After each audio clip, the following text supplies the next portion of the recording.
Hello, good people. This is Nicole Rose. Thank you for joining us on Fret Sisters Presents Between Frets, a space where female musicians who play stringed instruments meet and discuss all things music.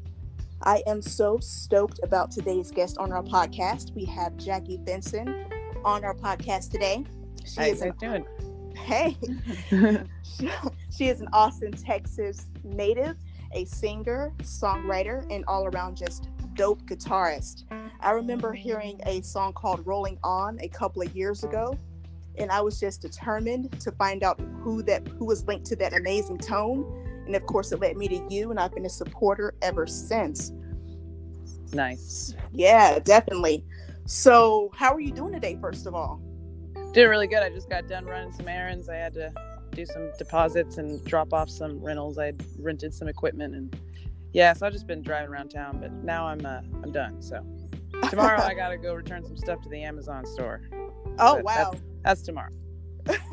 Sounds like you're outside. I hear birds chirping. Yeah. Oh yeah, I am outside. And it's because it's a really nice day outside, and I really wanted to be outside. So hopefully it's not too windy.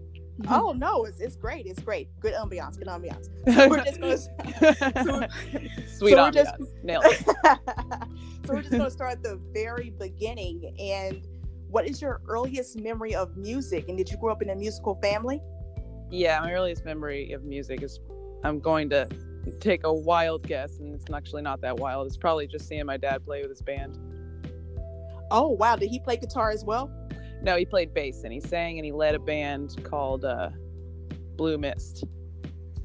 Oh, and also awesome. Another band, his current band right now is Vincent and Friends. Oh, so he's still out playing? Oh, heck yeah. I just got him a gig at this hotel that I used to work at, because he told me he thought it was really nice, he wanted to play there. So I hooked him up with the lady who books it, and I just got him a gig today. I felt pretty cool about that, because he got me my first gig when I came back to town, so... Oh, that's daughter bonus points. Okay. Yeah. Got him a gig. Yeah, well, he got me a gig, and he told me that he really liked that gig that I was playing, and I was like, well, I could probably get you that gig. So it's cool that it's like come around to where I can help him out too. Oh, definitely. Yeah. So was guitar your first instrument?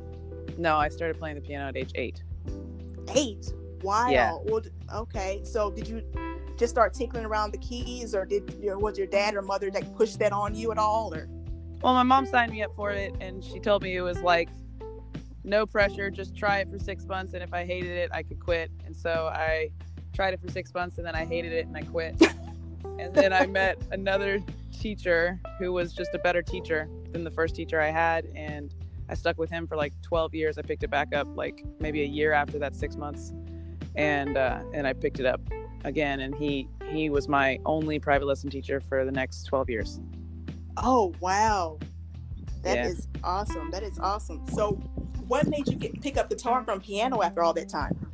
Well, I went to college for piano, and I didn't like, I guess I just lost my passion for it. I didn't like how the songs sounded that I wrote. Mm-hmm. Like, I wrote songs on the piano since I was 16. I was writing songs and lyrics. And I even had a demo in high school that I handed out to my friends, like in the hallways. I'm serious. Some people still have it. I'm like, burn that. Keep it. Collector's item. Burn it. No, because it's all my piano music, and it doesn't sound very good. I hated the music that I wrote on the piano. It was always like ballady and theatrical. And there's nothing wrong with that kind of music. That's just not the kind of music I wanted to be known for. I wanted to be known for the kind of stuff that my dad was playing that like got people wanting to dance, not like the kind of stuff that you had to like throw an entire musical theater production around. And that's the only way you can perform it live, because otherwise, like, what venue do you go and perform show tunes? Like, there's probably only one in every city, if that. So I just didn't see any future for my songs on the piano. I didn't see anything, and so I got really discouraged, and I stopped playing the piano in college because I just didn't like where it was going, and I didn't want to do it anymore. And then I decided, if I didn't like how my songs sounded on the piano, what would happen if I started writing songs on a different instrument? And that's what made me want to pick up the guitar. Oh, wow. So you did go to the Berklee College of Music, right? On the piano. On the piano. So just in the middle of that, I'm done with this, let me get guitar.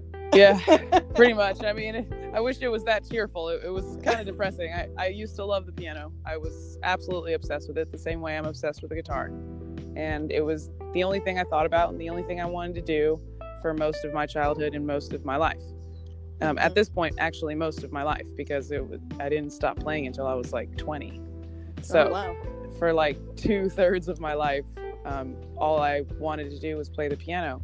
And I just remember being in the kitchen and nobody was home and I'd just be practicing, and it was just so nice. I was just in my own world, just learning songs, learning classical songs, and that was a really great time. But it didn't serve me anymore. Once I was like getting to the age where I was going to need to get a job, I didn't want to have to do something that wasn't music related, and I didn't know how to turn concert classical piano into a career. So I just got really depressed because I just felt like I lost my love, you know. Did you pick it back up recently? Do you still like play or get a tune in your head and just have to play it on piano? I every now and then, to figure out some chords that I don't know how to play on the guitar, because I know how to play every single chord on the piano. So and like by name, you can tell me like, hey, play this chord, and I'll just be able to play it for you. I can't do that on the guitar yet. I'm actually working on that this year, working on my voicings. I'm not very good at chord voicings on the guitar at this time, and after this year, that is going to be different. 2020, I'm going to be really good at chord voicings. You couldn't tell me, I wouldn't know. Well, I'm gonna start working on it right amazing now. To me. It's a very nuancey thing, but it's I want to write different types of songs on the guitar than what I've been writing, and the only way I'm going to be able to do that is if I change the types of chords that I play. And the only way I can change is if I learn how to play the chords in different ways. So are you diving into this yourself, or are you getting a teacher or tutor? I heard about this book. I can't remember what it was called, but I'm asking my friend, and as soon as he tells me the title of the book, I'm going to order the book, and then I'm going to start using the book for a while. And if the book answers all my questions and gives me what I need, then that's where I'm going to stop. If the book does not, then I'm going to seek further help. Hey, but I'm going to start with the book. I totally understand. So you went to Berklee for piano, then segued into the guitar. Yes. So did you do any gigs or anything with the piano before you moved to guitar? Yeah. Was your first okay. Oh yeah, I did the talent show when I was 16 and 17. I did this like event called Mr. Warrior at my high school. I just played and sang and played the piano, and then in college do open mics, and I really did try, and I didn't just like write one song on the piano and decide that I hated it.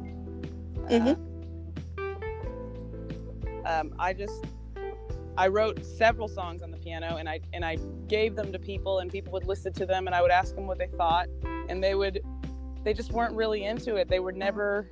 You can just tell when someone's just being nice, you know.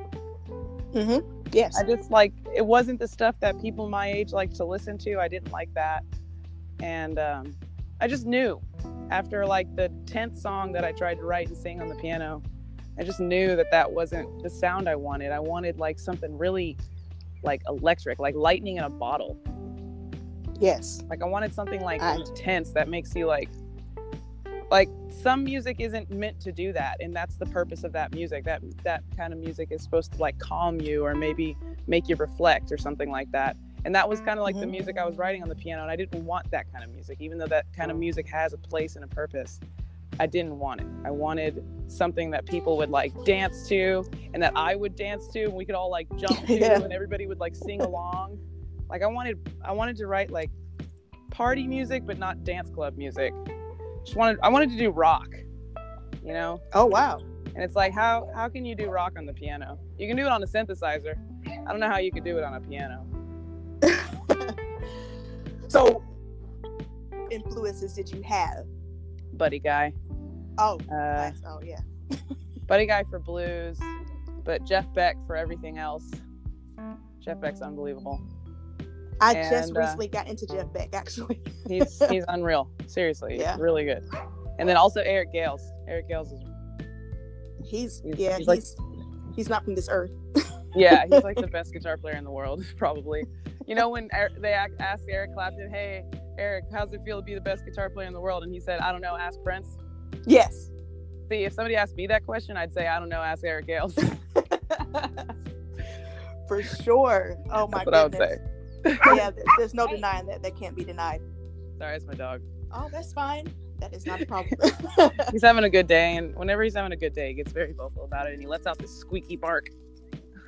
Oh, what kind like, of dog is it? He's a corgi. He actually has a really deep bark, but whenever he's like outside and enjoying himself, he just like sounds off this squeaky bark. It's actually pretty cute, but not when I'm on the phone. No, it's fine. It's not a problem. Yeah. So people want to know about what was your first guitar, the first one you actually gigged on, played with, and just sat down and worked out chords on?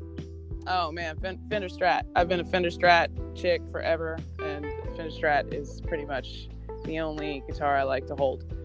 However, I'm down for custom guitars, but they would need to be reminiscent of a Fender Strat. Like, I like how they look, I like how they feel, I like the weight, I like the length of the neck, I like the weight of the body versus the weight of the neck. That's what I don't like about Gibsons. The neck is heavy. Yes. You take your hand off of the guitar and it like tips over. Yeah, and I'm like, dude, I can't always have my hands on the guitar. Sometimes I want to express myself in other ways with my hands besides playing the guitar, but I still want the guitar on my body. So then what do I do, you know? Exactly. So I'm not really a fan of those. And then the SGs are all right, but the neck's too short. So the SG, I like that the body is heavy and the neck's not so heavy, but then the neck is like, it's like a Fender Mustang neck or something, you know? Mm-hmm. Like all the frets are teeny, tiny. And then I'm like, okay, how am I supposed to play like literally in the key of A on the 5th fret above the 12th fret, you know, like on the, exactly. on the 17th fret. Like I want to do licks on the 17th fret. Not allowed. How do I do that on a tiny fret? You know what I'm saying? So like Fender Strats are the only way to go for me. Plus they're like really loud and there's a bunch of different pickup options you can get, so you can make it sound like anything. Yeah, as I mentioned, your tone is superb. How long did it take you to like hone that in?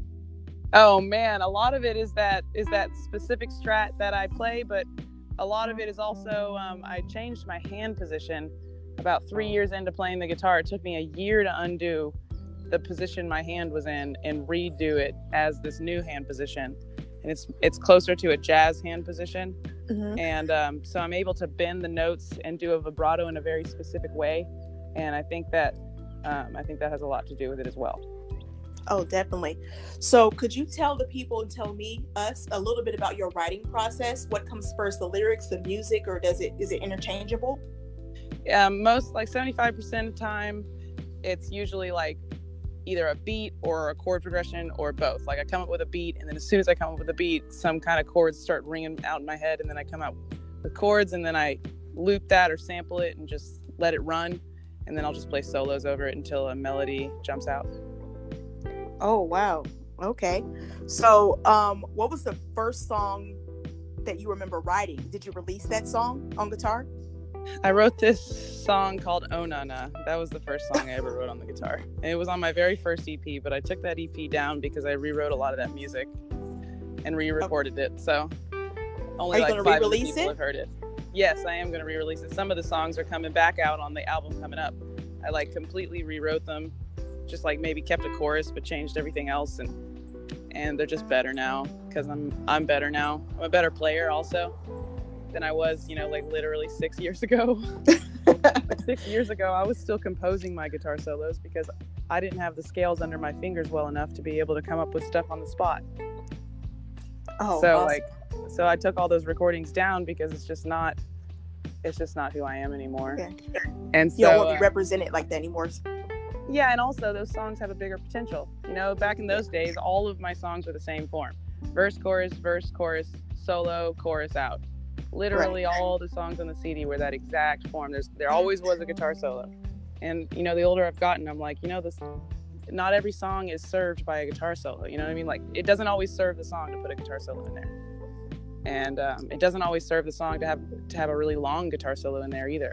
Like, sometimes the guitar solo needs to be like a hook melody over 4 bars just to break it up, you know? Like, I just like have learned to write and serve the song, not me or my ego or my brand or my image or whatever. It's like, no, serve the song. If the song needs to be a slow classical ballad, then that's what it needs to be, and that's what it should be. If the song needs to be a reggae, so be it. It needs to be rock, cool. Does it need to be jazz? I don't know. Let's find out. What does these chords suggest? You know, you got to serve the song. I agree. So speaking of that, your new single Joy, which is awesome. How did that come about? Was this an old song that you revamped, or is this something totally new?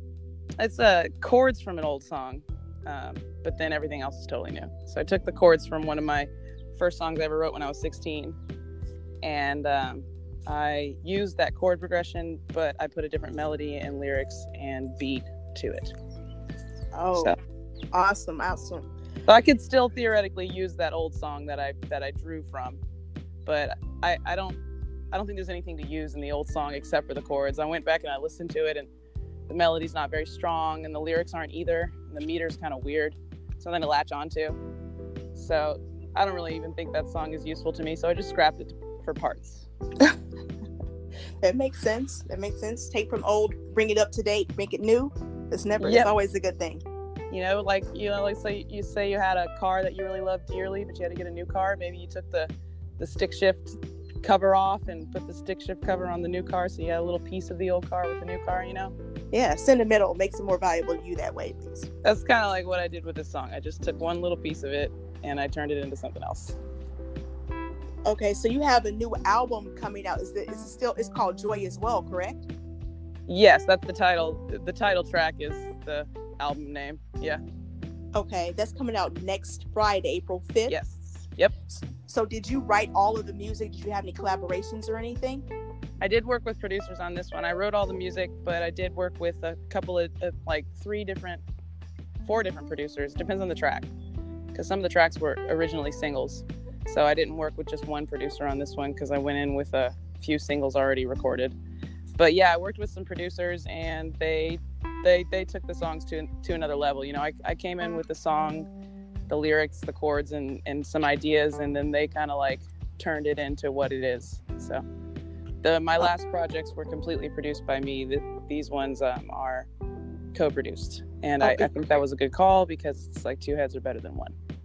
Oh wow, I didn't know you produced all of your other EPs. That's awesome. Yes. Okay. All right, actually, no, the Transcends EP was produced by Michael Ramos. That was my first experience working with a producer, and that was my first time realizing the perks of taking a completely written song to somebody who has no emotional attachment to it, and then getting them to give their experience and ideas to turn it into its own thing. I really love doing that, and I'm going to be doing that from now on for sure.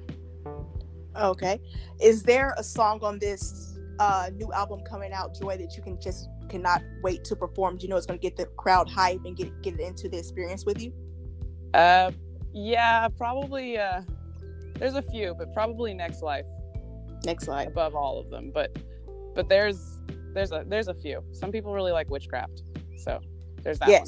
I'm one of and those then people. Some people really like Only Have You, the first track. Some people really love that song, so it depends. Awesome. I think that they're all kind of like in a similar vibe, and so I think that like if I just get if I nail the transitions live, it'll just be like one musical, joyride. For sure. For sure. So are you taking this on the road? Are you going on tour with this album anytime soon? Yes, I am going on a huge tour. I just announced it on Monday, I think. And I'm going to be going all over Southeast America. And I'm going to go the West Coast and up to Alaska. And then in September, I'm going to make it to like Ohio and Pittsburgh and stuff, and then go over to the East Coast. And then in July, I'm going to go to the Midwest as well, like Minnesota. And I'm going all over the place, like probably within 5 hours of just like everybody, except for people in Colorado and Utah. Those are the only places I'm not going. In Florida. Oh, please say you're coming to Atlanta, please. Oh, hell yeah, I'm coming to Atlanta. I'm playing at Smith's Old Bar on July 11th at I think the show starts at 9. The tickets are on sale already, and you can get a table like for 4 people for $100. So I'm in the building. That is amazing. So yeah, help me get the word out about that if you could. For sure. Hey, we'll post it. You have a flyer? We'll definitely post it on our Red Sisters site. Yeah, you know what? I'll email you. What I'll do is I'll just email you a bunch of stuff. Awesome. We'll definitely promote you for sure. And then we can party. For sure. Nice. So now that you're going on tour, you've actually, because you've always wanted to do music since you were young, correct? So actually living this dream, is it everything you thought it would be, or is it more difficult, more challenges, what is it like? It's just as much as I thought it would be, minus the social media. I never expected that. Like the touring is, and the shows and the reception and all those things are like, you know, like dreams come true, right? But the social media and the upkeep of social media has become kind of a huge like downer for me. Not because people are mean on the internet, and not because I don't like connecting with my fans. I do like connecting with my fans. It's just the volume. It's another job. It's like, before I know it, I've spent 3 hours on Facebook and I haven't even touched a guitar, and that makes me so sad. And then also it's like, it makes me like doubt myself, because I'll see somebody else doing something, and you know, like, it's really hard not to compare yourself to other people.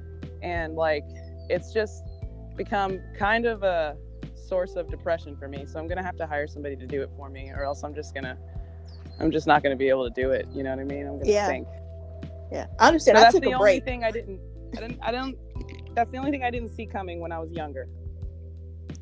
Is there a way that you can like take a break from it? I mean, I'm sure you can't now, especially with the tour and everything coming out. Can you like dedicate an hour and just like, you're done for the day, so you don't have to keep seeing it, replaying everything?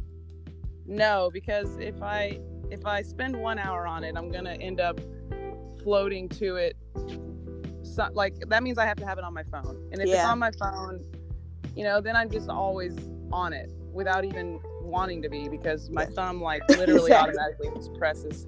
You know what I mean, man? There's no such thing as there's no such thing as spending 1 hour on Facebook, and that's just for like the average person. That's not for somebody, like, imagine what it is for somebody who like literally gets like 100 messages a day. And I know that it's like really cool that like all these people are finding out about me and discovering me, but like, I'm only one person, so like checking 100 messages a day, and you don't ever know what they're gonna say. They're not always nice. And like, some of them are weird, some of them are creepy, you know. And then you're seeing all this other stuff. It's not just checking messages, you know. I'm also seeing all this other stuff that people are posting. Hey, you sound like this chick. It's like, oh, so thanks. Then here I am comparing myself to somebody. It's a flood. It's a cycle. It's definitely a cycle. It's just this flood of information that is clouding and like noisying my brain, and I can't. Sometimes I lose why I'm doing this in the first place in that noise. You know what I mean? And like, before I know it, I'm not practicing guitar. I'm not doing the music stuff. I'm not finding new melodies. I'm not doing any of that because I've just been checking Facebook for the last 2 hours. Well, so we definitely gonna be positive that you find someone to help you, because we do not need you distracted from the music. We definitely do not. Yeah. I'm gonna find somebody to help me. I'm still gonna be interacting with people in the JV squad, because those are people who like especially choose to follow me. So, and that's one of the perks of being in the JV squad. But when it comes to everything else, I'm gonna have to hire somebody. And fortunately, I think I found somebody to hire. So tell the people what get better. Tell the people the JV squad is, who may not know. Oh, JV squad is my Facebook group. It's not my Facebook page. It is a group created by my Facebook page, and you have to join it. You have to request to join it, and you'll get like exclusive updates. And eventually, I'm gonna only go live to the squad, because I don't know. It's no more Thursday night jams for us. Eventually, well, you can have a Thursday night jam if you're in the squad. Definitely. You know what I'm saying? I'm just trying to drive people who actually want to listen, and not just like, you know, all the noise, self promoters and all the everything. Yeah, like I want to zero in on the people who really care, because I care about people who care. Yes. You know what I'm saying? And like, I don't want it to be lost in the ether. I would rather it go to people who really want to see it. Yeah. And so but I do want more people to join the JV squad. So eventually, once the JV squad gets to a certain size, I'm probably going to just start exclusively doing everything except for just main announcements in the squad. Okay. Eventually. But right now, I don't think the squad is big enough yet. That makes sense. That makes sense. Can't be mad at that at all. You want supporters and love around you. Cannot be upset about that at all. Yeah, and I need it, because otherwise I'm just going to get depressed. And if I get depressed, I can't do anything. We're not going to do that. We're going to send you love all the time. Just randomly, I'm going to go in your DM and just send hearts, just randomly. Just there you go. That's all you got to do. I'll post it to the JV squad, one of the two. There we go. So, do you have any advice for any budding musicians, older, younger, whatever? Any advice you can give them to want to get into this music industry? I'd say create your own world around you. Don't worry about the real world. The real world operates on broken rules. So don't worry about the real world. Create your own world and find people who want to be in that world with you and focus on that, and just beware of social media. It can get really dangerous, like, to your psyche. Just beware of that. Definitely. Like I said, surround yourself with loving people and supportive people. That definitely helps for sure. So is there anything else you want to have people know to follow you? Tell the people where to follow you and how to link up with you and everything. Follow me on Facebook. I do announce my tour updates, like any important, pertinent public information. I post regularly on my Facebook page. If you want to be a little bit closer or a little bit more in the inner circle, then join the JV squad on Facebook. That's a good way to do. And I also post regularly my big public announcements to Instagram, and sometimes I go live on Instagram. So Instagram and Facebook are really, really good. But if you really don't want to miss a beat ever, I would say newsletter and JV squad. That's when you don't, like, you find out 3 months ago that I came to town. You're like, no, that won't happen if you're in the JV squad or if you're on the newsletter. That is awesome. Well, Jackie, I want to thank you so much for joining us on Between Frets today. Everyone, join the JV squad. Follow her on Instagram, Facebook. Her new album, Joy, comes out April 5th, next Friday. Buy that and then stream it. She'll be coming in a city near you on the tour for that album. Please go out and see her. You will definitely not be disappointed. And again, Jackie, I thank you so much for joining us today.